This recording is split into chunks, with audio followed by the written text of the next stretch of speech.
روایات میں یہ مذکور ہے کہ ابتدائے بعثت میں کچھ عرصہ نزول وحی کا سلسلہ جاری رہا اور پھر یکدم رک گیا۔ یہ انقطاع کئی روز تک جاری رہا۔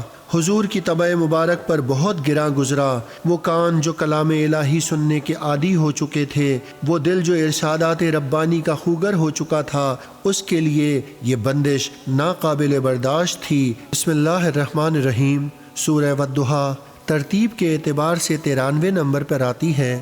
یہ مکی صورت ہے۔ اس میں 11 آیات ہیں۔ ان آیات میں ان عنایات بے پایاں اور احسان عظیم کا تذکرہ فرمایا جا رہا ہے جو رحمان و رحیم رب العالمین نے اپنے محبوب ترین بندے اور رؤوف و رحیم رسول پر فرمائیں، بعد ازاں از رحمت للعالمین کو اپنی مخلوق پر ابر رحمت بن کر برسنے کے جو سلیقے اور آداب سکھائے ان کا ذکر ہو رہا ہے۔ دینے والے کی شان کریمی کی کوئی حد نہیں تو لینے والے کے ظرف اور دامن کی وسعت بھی فکر انسانی کی حدود سے ماورا ہے۔ روایات میں یہ مذکور ہے کہ ابتدائے بعثت میں کچھ عرصہ نزول وحی کا سلسلہ جاری رہا اور پھر یکدم رک گیا۔ یہ انقطاع کئی روز تک جاری رہا۔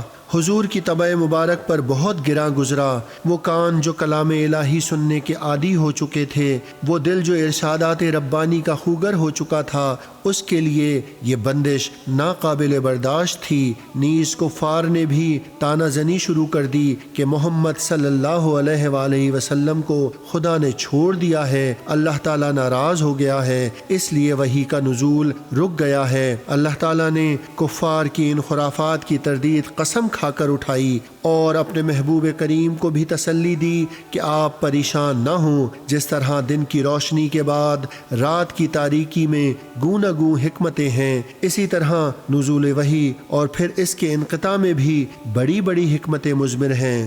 روشن دن اور تاریک اور پرسکون رات کی قسم کھا کر کفار کے اعتراضات اور متان کی تردید فرمائی اور ساتھ ہی اپنے حبیب کی دلجوئی کر دی کہ اے محبوب، آپ کے پروردگار نے نہ تو آپ کو چھوڑا ہے اور نہ آپ سے ناراض ہوا ہے، بلکہ وحی کے نزول میں بھی اس کی حکمت تھی اور اس کے انقطاع میں بھی کئی حکمتیں مضمر ہیں۔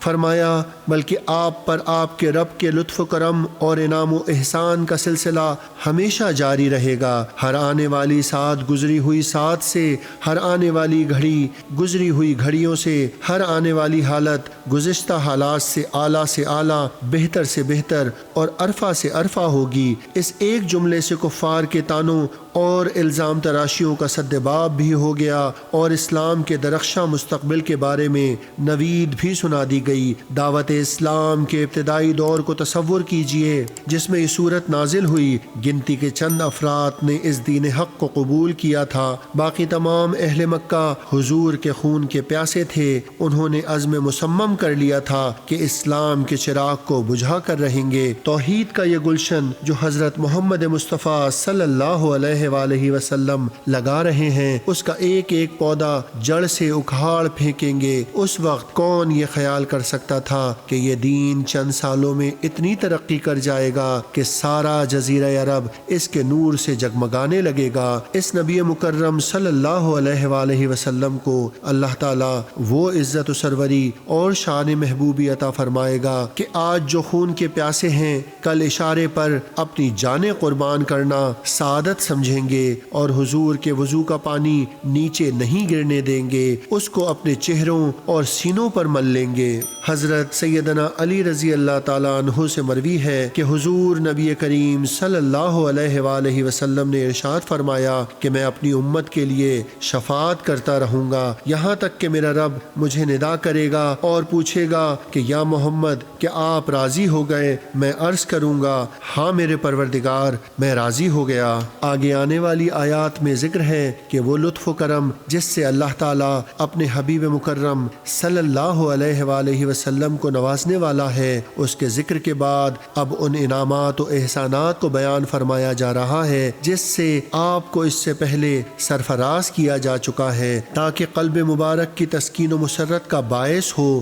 یہاں اس واقعے کی طرف اشارہ ہے کہ حضور علیہ الصلاۃ والسلام شک میں مادر میں ہی تھے کہ والد ماجد کا سایہ اٹھ گیا۔ پیدا ہوئے تو یتیم تھے، لیکن والدہ ماجدہ نے انتہائی محبت و پیار سے پروان چڑھایا۔ جلد ہی والدہ ماجدہ بھی دارالبقا کو سدھار گئیں تو آپ کی پرورش کی خدمت آپ کے دادا حضرت عبد المطلب نے سنبھال لی۔ تھوڑے عرصے بعد جد محترم کا سایہ بھی اٹھ گیا تو یہ سعادت حضور کے حقیقی اور شفیق چچا جناب ابو طالب کے سپرد ہوئی۔ انہوں نے تادم واپسی اس خدمت کو اس حسن و خوبی سے انجام دیا کہ اس کی مثال پیش نہیں کی جا سکتی۔ ویسے تو ہر ماں اپنے لخت جگر پر 100 جان سے قربان ہوتی ہے، ہر دادا اپنے مطوفی فرزند کے یتیم بچے کو بڑی محبت بھری نگاہوں سے دیکھتا ہے، اور چچا کا پیار بھی اپنے فوت شدہ بھائی کے فرزند کے لیے بڑا عمیق ہوتا ہے۔ لیکن یہاں معاملہ ہی بالکل جدا ہے۔ بچپن سے ہی جو علامات و سعادت وقتاً فوقتاً ظاہر ہوتی رہیں، اس نے ماں، دادا اور چچا کی محبت میں کئی گنا اضافہ کر دیا۔ حضور کی معصومانہ ادائیں اور پاکیزہ اطوار، سعادت کے وہ آثار جو شب و روز نمایاں ہوتے رہتے تھے، انہوں نے حضور کی محبوبیت میں اتنا اضافہ کر دیا کہ آپ کی قدر و منزلت کو ان حضرات کی نگاہوں میں اتنا بلند فرما دیا تھا جو اور کسی بچے کو نصیب نہیں ہو سکتی تھی، اور یہ ساری ادائیں اللہ تعالیٰ کی بخشی ہوئی تھیں۔ اس کے لیے فآوا کی نسبت اپنی طرف فرمائی کہ ہم نے اپنی خاص مہربانی سے ان کے دلوں میں حضور کی محبت اور ادب و احترام اور قدر و منزلت پیدا فرمائی۔ آگے اس پر اجماع ہے کہ حضور سرور عالم علیہ الصلاۃ والسلام اعلان نبوت سے پہلے بھی اور بعد میں بھی عقیدہ اور عمل کی ہر کجی سے معصوم تھے۔ حضور نبی کریم صلی اللہ علیہ وآلہ وسلم نے اس مشرکانہ ماحول میں عمر بسر کی، لیکن ایک لمحے کے لیے بھی زمانہ جاہلیت کے لغویات سے سرور کونین صلی اللہ علیہ وآلہ وسلم کا دامن ہمیشہ محفوظ رہا۔ تاریخ اس بات کی شاہد ہے کہ عرب معاشرہ جس قسم کی فکری اور عملی گمراہیوں میں مبتلا تھا، حضور علیہ السلام اس سے ہمیشہ بالکل منزہ اور مبرہ تھے۔ اللہ تعالیٰ نے اپنے حبیب کی سابقہ زندگی کو آپ کی صداقت کی دلیل کے طور پر پیش کیا۔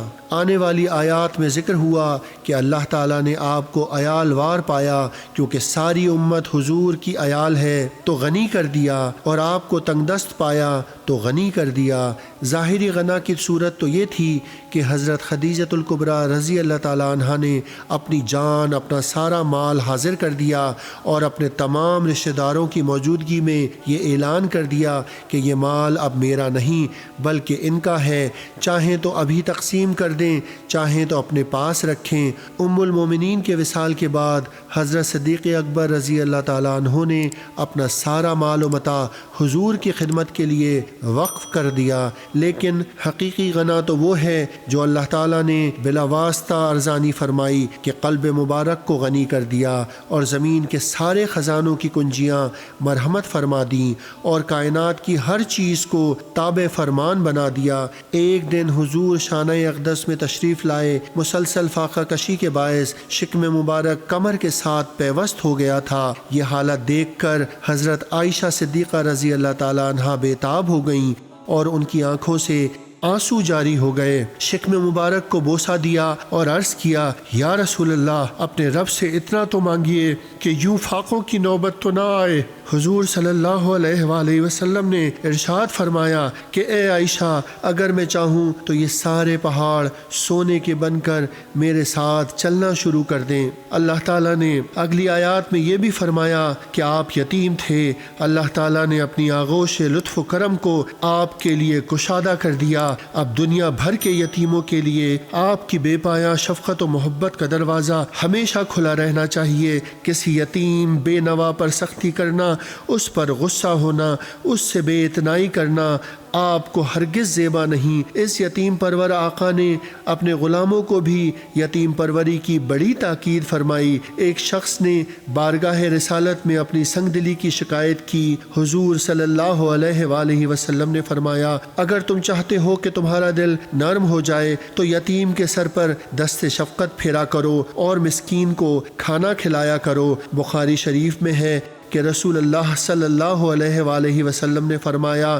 کہ میں اور یتیم کی کفالت کرنے والا جنت میں ساتھ ساتھ ہوں گے۔ پھر اپنی شہادت اور درمیان کی انگلی کی طرف اشارہ کیا۔ حضرت ابن عمر فرماتے ہیں کہ حضور علیہ الصلاۃ والسلام نے ارشاد فرمایا کہ جب یتیم روتا ہے تو خداوند رحمان کا عرش لرزنے لگتا ہے۔